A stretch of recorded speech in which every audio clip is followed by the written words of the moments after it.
May dumating na naman tayong parcel ngayong araw. Kararating lang to kaya i-unbox na natin habang may time. Minsan kasi busy, may lakad. Kaya ngayon wala naman tayong ginagawa at sakto dumating itong parcel na ito kaya buksan na natin. Nagtataka na nga yung asawa ko kasi kahapon may dumating din na parcel yung isa. Tapos ngayon mayroon na naman. Kaya sabi niya, oh ang daming pera. Wala naman tayong masyadong kaperahan ngayon. Sakto lang at nagkaroon ako ng pera at talagang reserve ko ito at alam ko may darating ako na parcel. Kaya ito may pambayad tayo.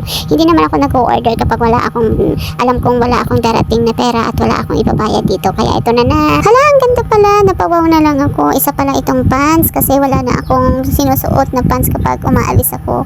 Yung mga pants ko kasi masikip na sa akin. Kaya, kasi medyo tumaba naman tayo ngayon. Tingnan nyo naman guys. Ang ganda. As in, ang ganda ng quality. Alam nyo, 250 lang to. Free shipping kasi. Naka-jackpot ako sa free shipping. Kaya chinek out ko na talaga.